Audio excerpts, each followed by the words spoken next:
In an interview this weekend, GOP frontrunner Donald Trump blamed Hillary Clinton for the rise of ISIS and the Syrian civil war, and he labeled policies regarding the region as stupid.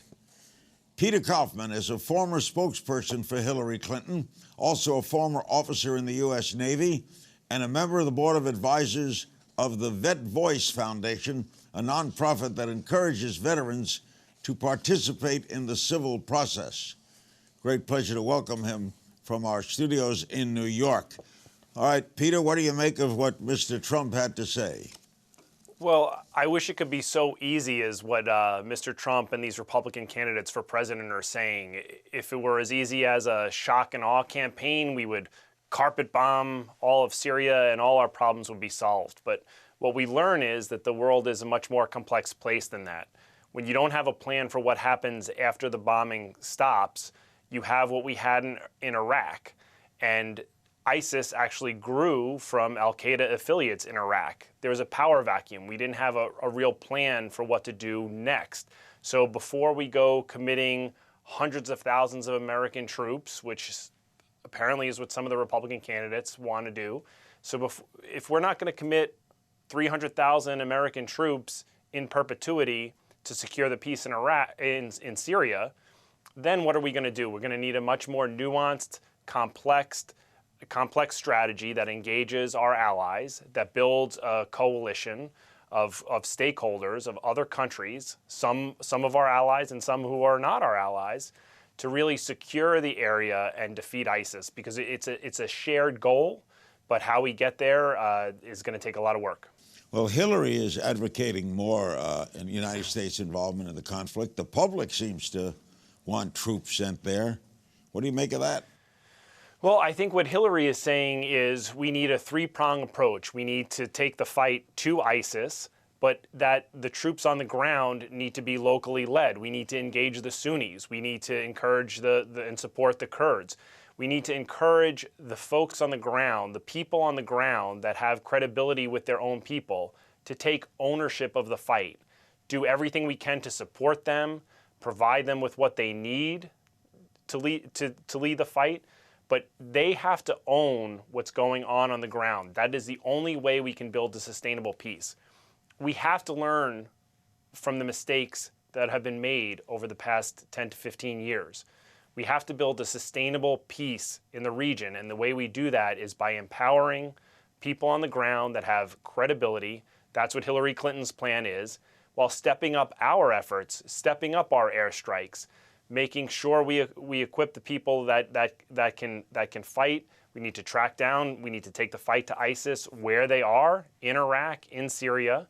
She laid that out in her plan, in her vision. We also need to take the fight to cyberspace. We need to win. We need to win over the people of the region, and we need to beat ISIS where they're recruiting on the internet.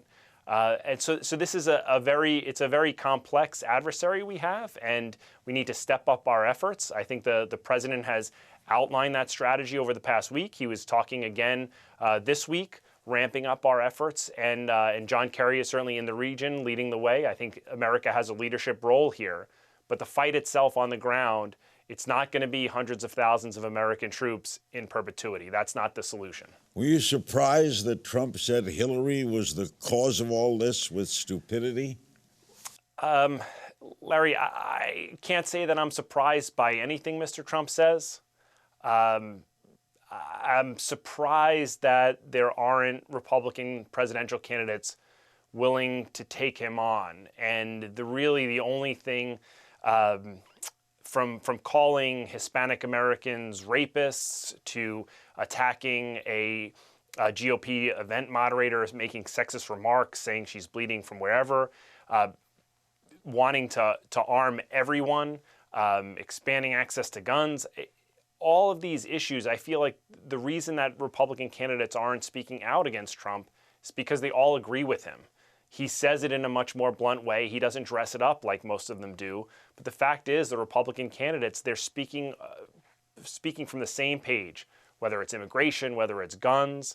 And really, it's time and time again, but I can't say I'm surprised by anything that Donald Trump says at this point. Do you think the United States and Russia can come to any agreement about Syria? I think there are shared interests there, and I don't think anybody involved in the process will say it'll be an easy lift, but there has to be some sort of effort to work together, and I think the president's outlined that. I think John Kerry is in the right place to try to make that happen. It's certainly difficult, but I think there is a shared interest there. Politically, an NBC News Wall Street Journal poll conducted last week had Hillary beating Trump or Cruz in a hypothetical head-to-head general election, but losing to Rubio or Carson. What do you make of that poll? Well, remember, the national polls this far out, I don't put much credibility in. The presidential race is a state-by-state race. I think what you see with the states that are paying attention is you see Hillary Clinton running a strong race. She's putting out her plan to help middle-class Americans, to help working families. I think she's laid out that vision. She's laying out that vision, and I think you'll see a lot more of that in the weeks and months ahead. And I think she's well positioned right now with where she is, and that's in stark contrast with the Republican side of the House, which is really in disarray. And most of the coverage, as you've seen, is really focused on what they do with Donald Trump. And you know, some people like to think of him as that crazy uncle that comes to Thanksgiving dinner and says outlandish things. But the problem with the Republican slate of presidential candidates is they all agree with that crazy uncle. They just wish he would quiet down a little bit. The United States is the 69% of people polled think we're on the wrong track. Do we see the right track? Who's the answer? There's a dissatisfaction with the president, a dissatisfaction with Congress. Do you think there's an unhappiness over the land?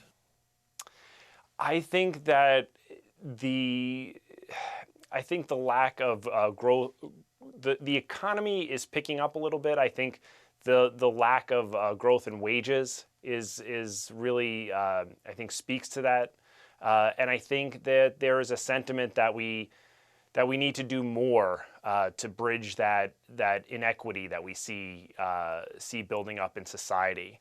And I think the candidate next year that can really speak to bridging economic inequality and inequity, giving people a positive vision for how we can expand economic opportunity, that is the person that's going to win and be elected president. And I think clearly so far, if you look at the policies rolled out, you look at the vision, I think Hillary Clinton is articulating that vision of expanding access to affordable college education, expanding workforce training, really kind of giving the tools to the middle class that they need to get the education and training they need to expand economic and educational opportunity. Peter, thanks so much. Always good seeing you, and look forward to having you with us again. Thank you so much. Peter Kauffman, former officer in the U.S. Navy and a member of the Board of Advisors for the Vet Voice Foundation.